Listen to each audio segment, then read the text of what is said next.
جی، السلام علیکم every one. ایک شاندار موضوع کے ساتھ شمع فریدی حاضر ہوں۔ آج کا موضوع ہے نورانی توجہات۔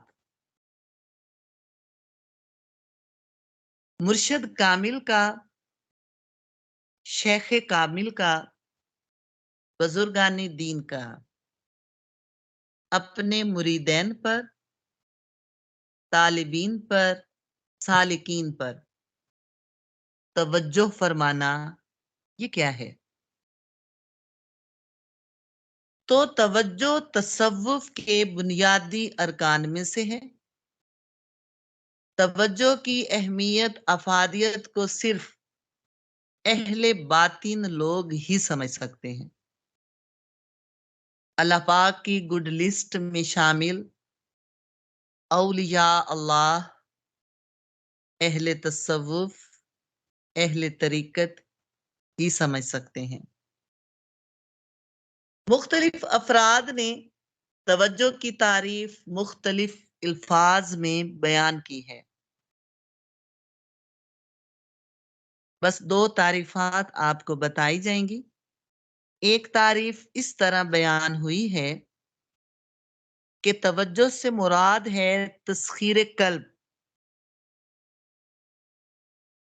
کسی دوسرے کے دل کو اپنے انڈر کرنا، یہی مطلب بننے گا تسخیر قلب۔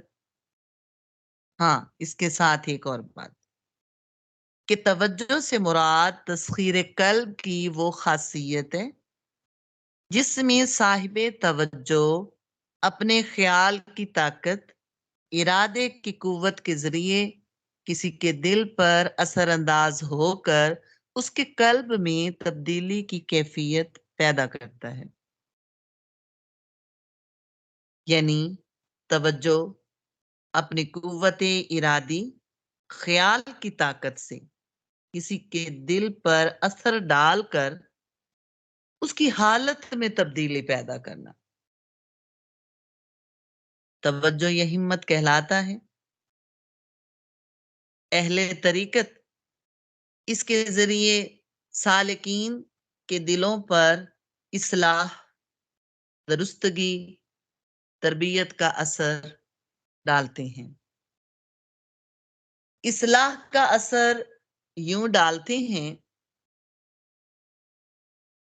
بے ایمان پر توجہ کریں تو صاحب ایمان ہو جائیں گے، کافر مسلمان ہو جائیں گے، گناہ گار نیک ہو جائیں گے، غافل مومن ہو جائیں گے۔ احساس بندگی پیدا ہوگا، احساس ندامت، شرمندگی بڑھ جائے گی۔ دیکھیں جی، 5000 گم ہو جائے، 10,000 گم ہو جائے، یا کچھ مال، لیڈیز شاپنگ کے لیے جاتی ہیں، اکثر پاؤچ گم ہو جاتے ہیں، پیسے گم ہو جاتے ہیں، سارا دن افسوس، دکھ، کئی دن تک دکھ، افسوس، احساس، گم ہو جانے کا احساس۔ کیا جن کی 5 نمازیں قضا ہو جاتی ہیں ان کو اتنا احساس ہوتا ہے جتنا 5000 کے گم ہو جانے کا احساس؟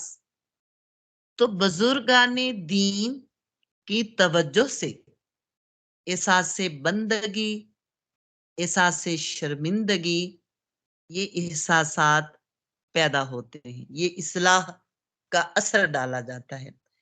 خیر، یہ ایک تعریف ہے جو میں نے آپ کو بولی ہے کہ قوت ارادی اور قلبی طاقت سے طالبہ کے دل پر اثر ڈال کر اس کی باطنی حالت میں تبدیلی پیدا کرنا، یہ توجہ ہے۔ مگر ہر بندہ تو نہیں ایسا کر سکتا، ہر اللہ کی بندی تو ایسا نہیں کر سکتی۔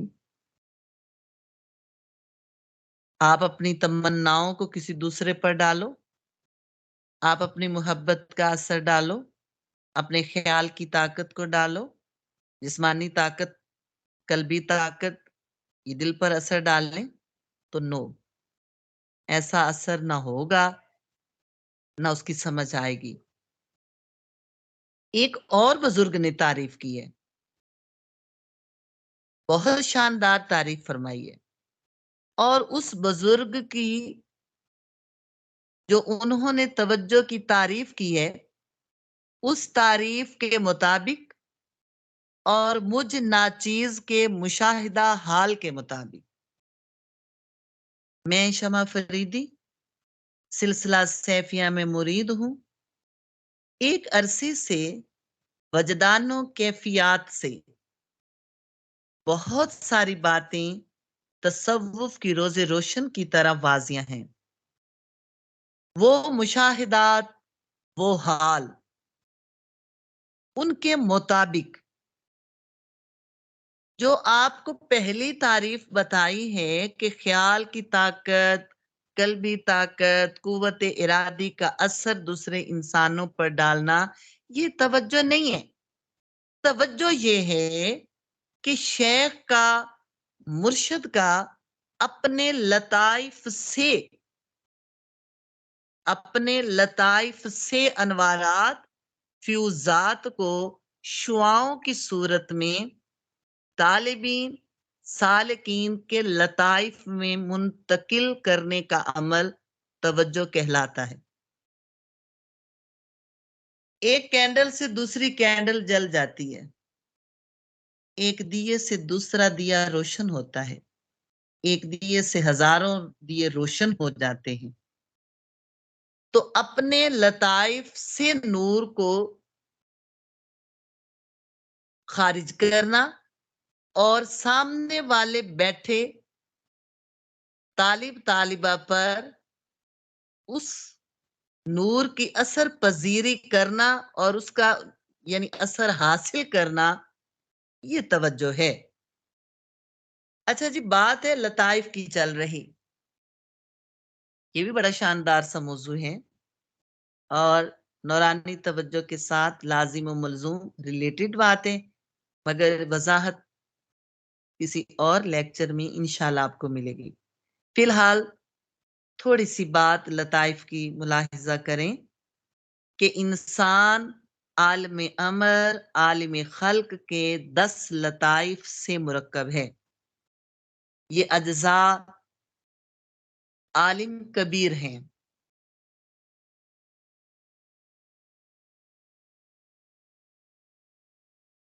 سوائے انسان کے یہ اجزاء کسی اور مخلوق میں مجتمع نہیں ہوئے، اس لیے انسان خلافت کے قابل ہے اور بار امانت کا حامل ہوا ہے۔ یعنی امانت جو اللہ نے پیش کی نا، انسان نے اس کو اٹھا لیا۔ وہ کیوں اٹھا لیا؟ اٹھانے کے قابل کیسے ہو گیا؟ کہ عالم امر، عالم خلق کے 10 لطائف سے مرکب ہے انسان۔ اب ہم پوچھتے ہیں قرآن حکیم سے، اللہ پاک قرآن حکیم میں فرماتا ہے، سورت احزاب آیت نمبر 72، اِنَّا أَرَدْنَا الْأَمَانَةَ عَلَى السَّمَاوَاتِ وَالْأَرْضِ، بے شک ہم نے امانت کو پیش کیا آسمانوں پر، زمینوں پر، والجبال اور پہاڑوں پر، فَأَبَيْنَ أَن يَحْمِلْنَهَا وَأَشْفَقْنَ مِنْهَا، انہوں نے انکار کر دیا اور ڈر گئے۔ وَحَمَلَهَا الْإِنسَانُ إِنَّهُ كَانَ ظَلُومًا جَهُولًا، انسان نے اس بار امانت کو اٹھا لیا، بے شک انسان اپنی جان کو مشقت میں ڈالنے والا بڑا نادان ہے۔ یہاں ظلومًا اس لیے فرمایا کہ انسان نے اپنے نفس پر ظلم کیا، جہولاً اس لیے فرمایا کہ انسان نے اس بارے امانت کی عظمت کو نہیں جانا۔ یہ انسان گو بظاہر عالم صغیر کہلاتا ہے۔ تمام دنیاؤں سے سب سے چھوٹی دنیا یہ کائنات ہے جو حضرت انسان کی ہے، بظاہر عالم صغیر ہے، مگر حقیقت میں یہ عالم کبیر سے بڑھ کر ہے۔ کیسے؟ ایسے اللہ پاک فرماتا ہے مجھے نہ میری زمین سما سکتی ہے نہ مجھے آسمان سما سکتا ہے مگر مومن بندے کا قلب مجھے سما سکتا ہے. قلب مومن عرش اللہ، مومن بندے کا دل اللہ کا عرش ہے. انسان کی ہستی سمندر سے بھی گہری ہے. تو آیت کریمہ سے ظاہر ہوا انبیاء کرام لطائف انوارات تجلیات الہی کے چونکہ مظہر ہیں اور وہ انوارات تجلیات کی عظیم امانت ہی ہے. نور العلم اور نار العشق بھی اس کو کہتے ہیں. اس بار کو انسان نے اٹھایا، وہ نور العلم ہے، وہ نار العشق ہے، یا لطائف کے انوار و تجلیات ہیں. اس وجہ سے انسان کو اشرف المخلوقات بھی کہا، خلافت کے قابل بھی کہا، اور بار امانت کا بوجھ اٹھانے کے قابل بھی اسی وجہ سے انسان کو کیا گیا. اچھا جی، ایک اور بہت پیاری خوبصورت سی آیت کریمہ سورت باقرہ کی آیت نمبر 151. کما ارسلنا فیکم، جیسا کہ ہم نے بھیجا تم میں، رسولن ایک رسول، منکم جو تم ہی میں سے ہے، یتلو پڑھ کر سناتا ہے، علیکم تمہیں، آیاتنا ہماری آیتیں، ویزکیکم تمہیں پاک کرتا ہے، ویعلمکم الکتاب والحکمہ اور تمہیں سکھاتا ہے کتاب اور حکمت، ویعلمکم اور تمہیں سکھاتا ہے وہ علوم ما لم تکونوا تعلمون جو تم نہیں جانتے. آپ ترجمہ پڑھیں، آپ تفسیر پڑھیں، آپ کے ادراک کھلیں گے، فہم میں بات آ جائے گی. اس آیت کریمہ میں 2 بار آیا ہے وَيُعَلِّمُكُمْ. قاضی ثناء اللہ پانی پتی لکھتے ہیں قرآن کریم کی اس آیت مبارکہ سے معلوم ہوتا ہے کہ ایک آیت میں پہلا وَيُعَلِّمُكُمْ اس سے مراد علم شریعت ہے، وَيُعَلِّمُكُمْ، اور دوسری بار جو آیا ہے دوسری تعلیم دوسرا علم، اس سے مراد علم لدنی ہے جو ظاہر قرآن سے ماخذ نہیں بلکہ باطن قرآن اور سینہ بسینہ آقا علیہ الصلاۃ والسلام سے حاصل کیا جاتا ہے. اس نور کو حاصل کرنے کا طریقہ سوائے ان عکاس کے کوئی اور طریقہ نہیں ہے. اب اس بات کی وضاحت کے لیے دیکھیں جدید سائنسی علوم. جدید سائنسی علوم میں بتایا جاتا ہے انتقال حرارت. کچھ اشیاء حرارت حاصل کرتی ہیں، کچھ اشیاء حرارت خارج کرتی ہیں، اور یہ 3 طریقوں سے عمل ہوتا ہے: کنڈکشن، کنویکشن اور ریڈیشن. کنڈکشن وائبریشن، نیگیٹو سے پوزیٹیو کی طرف چارجز کا حرکت کرنا، پوزیٹیو سے نیگیٹو کی طرف حرکت کرنا. کنویکشن مائع پانی کا ہیٹ پر ابائل ہونا، بھاپ بننا، گیسز میں تبدیل ہونا. اور ریڈیشن حرارت کا ویوز کی صورت میں سفر کرنا. ہیٹرز سورج کی شعائیں، تابکاری شعائیں، ان کا اثر. ایک اور قانون انرجی کا قانون، کنزرویشن. آپ 2 دل 2 تشت میں رکھیں. ایک تشت میں ایسا دل رکھیں جس کی دھڑکنیں ڈاؤن ہو رہی ہیں، اس کی دھڑکنیں، اس کی ردھم مدھم ہو رہی ہے، وائبریشن اس کی ڈاؤن ہوتی جا رہی ہے، اس کا دھڑکنا سلو سلو سلو ہو رہا ہے. اور ٹھیک اس کے ساتھ سامنے برابر میں یا سامنے ایک ایسا دل تشت میں رکھیں، جوان دل ہو، طاقت والا دل ہو، اور اس کی دھڑکنیں پرفیکٹ چل رہی ہوں، تیز چل رہی ہوں، طاقت میں چل رہی ہوں. تو تجربہ کرنے پر نوٹ ہوگا کہ وہ جو مدھم ہو رہی تھی دھڑکنیں جس دل کی، وہ ڈاؤن ہو رہا تھا، مگر طاقتور دل کی وائبریشن سے جو لہریں نکلیں، ان لہروں نے انرجی کا قانون دیا، انرجی کا اثر ڈالا، اور کمزور دل کو بھی جذبے والا، طاقت والا اپنے ساتھ برابر کر لیا، جس کی وجہ سے اب جب تک وہ طاقتور دل دھڑکتا رہے گا تب تک سلو دھڑکنوں والا دل جو ہے وہ بھی چلتا رہے گا.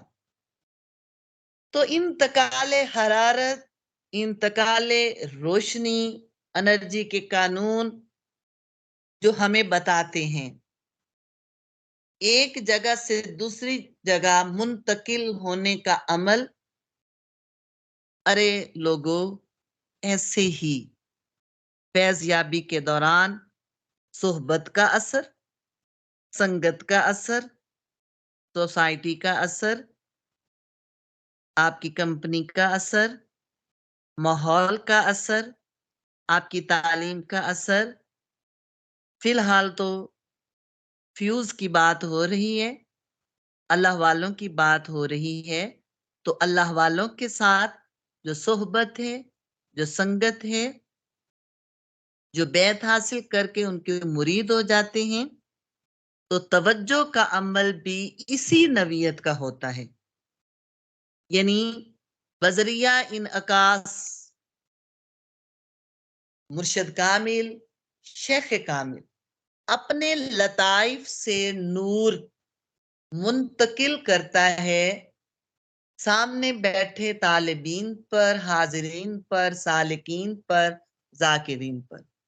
اور نوٹ کرنے والے نوٹ کر چکے ہیں، آنے والے پروگرامز میں اس بات کا تجربہ کر چکے ہیں، اثر پذیری حاصل کر چکے ہیں، کیسے دلوں کے اندر جذبہ بھر جاتا ہے، کیسے ایمان کی طاقت بڑھ جاتی ہے، کیسے عبادت کا ذوق اور شوق بڑھ جاتا ہے، کیسے اللہ والوں کی سنگت میں عشق کے سجدے نصیب ہو جاتے، کیسے پھر تہجد بھی قضا نہیں ہوتی، کیسے پھر مزہ، سرور، ایمان کی حلاوت اللہ کے رب ہونے پر اور آقا علیہ الصلوۃ والسلام کے نبی ہونے پر اور دین اسلام ہونے پر انسان جو راضی ہو جاتا ہے تو وہ اللہ والوں کی سنگت میں سمجھ آتی ہے، عام روٹین میں نہیں سمجھ آتی ان باتوں کی.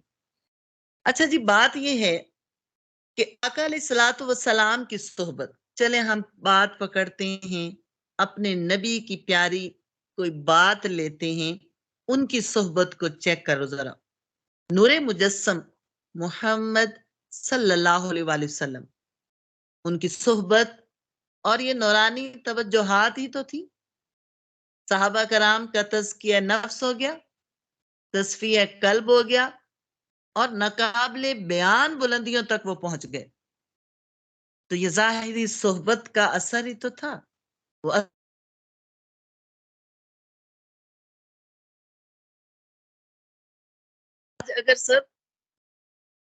آج اگر سب اولیاء اللہ جمع ہو کر اگر اس درجے کو پہنچ سکیں تو کبھی بھی نہیں پہنچ سکتے کسی صحابی کے درجے کو. اگرچہ وہ قیوم زماں ہوں، غوث زماں ہوں، یا امام الوقت ہوں. کبھی کبھی سوال پیدا ہوتا ہے، پوچھنے والے پوچھتے ہیں کہ آج اللہ پاک رب العزت کی وہی بے مثل ذات ہے جو آقا کے دور میں تھی یا اس وقت تھی؟ آج وہی کعبۃ اللہ ہے جو اس وقت تھا، آج وہی قرآن ہے جو اس وقت تھا.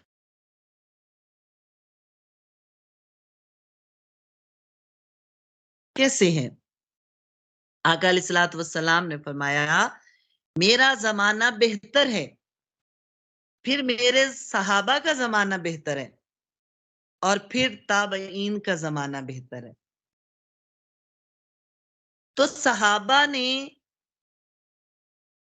آقا علیہ الصلوۃ والسلام سے صحبت توجہ حاصل کی، نور اور فیض حاصل کیا، تو صحابیت کے مقام پہ فائز ہو گئے. پھر صحابہ اہل بیت اطہار کی صحبت سے جن لوگوں نے نور اور فیض حاصل کیا وہ تابعین کے مقام پہ فائز ہو گئے. اسی طرح انوارات تجلیات ایک سینہ سے دوسرا سینہ میں منتقل ہوتے ہوئے آج بھی اولیاء اللہ کے باطنی لطائف میں موجود ہیں. ان انوارات کی بدولت باطنی حجابات اٹھ جاتے ہیں، قلب و روح منور ہو جاتے ہیں، ایمان درجہ غیبی سے ترقی کرتا ہوا درجہ شہود تک پہنچ جاتا ہے. انسان اللہ کے ہاں قربیت محبوبیت کا سبب بن جاتا ہے جب یہ انوار حاصل کرنے کے قابل ہو جاتا ہے. تو نور کا سینہ بسینہ منتقل ہونا. جناب ابو ہریرہ فرماتے ہیں میں نے آقا علیہ الصلوۃ والسلام سے 2 طرح کے علوم حاصل کیے. ایک بیان کر دیا ہے جو علم شریعت ہے، اور اگر دوسرا علم بیان کروں تو لوگ میری گردن کو کاٹ دیں گے. آپ آقا کی شان محبوبیت کو دیکھو. اللہ رب العزت قرآن میں آپ کے سینہ انور کا یوں ذکر فرماتا ہے الم نشرح لک صدرک. محبوب کیا ہم نے آپ کے سینے کو کشادہ نہیں کیا؟ اب سینے کشادہ سے مراد یہ ہے ہدایت، معرفت، عزت و عظمت، نبوت، علم و حکمت، کہ وہ تمام علوم جو ہیں وسعت کے ساتھ آپ کے سینہ میں سما گئے. یہ تو آپ کے سینے کا حال ہے. اور پھر ظاہری شرح صدر بھی بار بار ہوا جس میں جبریل امین نے سینہ پاک چاک کر کے قلب مبارک کو نکال کر آب زمزم سے غسل دیا، نور و حکمت سے بھر کر پھر اس جگہ رکھ دیا. اللہ پاک فرماتا ہے محبوب ہم نے تمہارا سینہ کھول دیا جس کے اندر انوار الہی کے ساتھ ایسے علوم صادقہ معارف دینیاں سما گئے جو کسی اور کو نصیب نہیں ہے. یہ تو آپ کے سینے کی بات ہے. اب ذرا مومنین اولیاء اللہ جن کے سینہ میں نور داخل ہو سکتا ہے ہوتا ہے اس کا ثبوت بھی قرآن کریم اور حدیث مبارکہ سے پیش خدمت ہے. اللہ پاک فرماتا ہے سورۃ زمر کی آیت نمبر 22 افمن شرح اللہ صدرہ للاسلام فہو علی نور من ربی. کیا جس کا سینہ اللہ نے اسلام کے لیے کھول دیا تو وہ اپنے رب کی طرف سے نور پر ہے؟ یعنی جس کے سینے کو اسلام قبول کرنے کے لیے کھول دیا تو نتیجہ کیا ہوا کہ وہ رب اپنے رب کے عطا کردہ نور پر ہے. تو ایسے لوگوں کا دل جو نور والا ہے تاریک دل کے برابر ہو سکتا ہے؟ علم لدنی پر دھیان دو، لطائف پر تھوڑا سا دھیان دو تو توجہ کی خوب ہمیں سمجھ آ جاتی ہے. بہت سی آیات مبارک ہیں، بہت سی احادیث مبارک ہیں جس میں یہ تمام باتیں روز روشن کی طرح ہمیں بخوب سمجھ آتی ہیں. اب آپ توجہ کا ثبوت لیں قرآن حکیم سے. اذ کنتم اعداء فالف بین قلوبکم فاصبحتم بنعمتہ اخوانا. سورۃ آل عمران کی آیت نمبر 103. جب تم دشمن تھے بس اللہ پاک نے تمہارے دلوں میں الفت ڈال دی، تم اللہ کی نعمت سے آپس میں بھائی بھائی بن گئے. تو دلوں میں الفت کا پیدا ہونا توجہ کا نتیجہ ہے۔ اِذ یوحی ربک الی الملائکۃ انی معکم فثبتوا الذین آمنوا، اس وقت کو یاد کرو جب آپ کا رب فرشتوں کو حکم دیتا تھا میں تمہارے ساتھ ہوں، تم ایمان والوں کو ثابت قدم رکھنا۔ تو فرشتوں کو ایمان والوں کو ثابت قدم رکھنے، ان کی ہمت بڑھانے کی یہی صورت ہے کہ ان کے دلوں میں ایسی قوت جذبہ القاء کر دیں کہ وہ کفار کے مقابلے میں مضبوطی دکھائیں، ڈٹ کر لڑیں۔ لہذا یہ عمل بھی توجہ ہے، یعنی آیت سے القاء توجہ باطنی ثابت قدوم رکھنا ثابت ہو رہا ہے۔ وَأَيَّدْنَاهُ بِرُوحِ الْقُدُسِ، ہم نے عیسیٰ علیہ السلام کی تائید یا مدد روح پاک سے کی، اور روح پاک سے مراد جبریل امین ہے۔ جناب ابو ہریرہ فرماتے ہیں مجھے حدیث یاد کرنے کا شوق تھا، حافظہ کمزور تھا، میں نے آقا سے اپنی حالت بیان کی، یا رسول اللہ صلی اللہ علیہ وآلہ وسلم کمزور ہے حافظہ۔ آپ نے فرمایا ابو ہریرہ چادر پھیلاؤ۔ میں نے چادر کو پھیلا دیا، 3 چلو بھر بھر کے ڈال دیا اپنی چادر میں۔ اب رب جانتا ہے ڈالنے والے نے کیا ڈالا، رب نے کیا عطا کر دیا۔ آپ نے فرمایا ابو ہریرہ چادر کو سینے سے لگا لو۔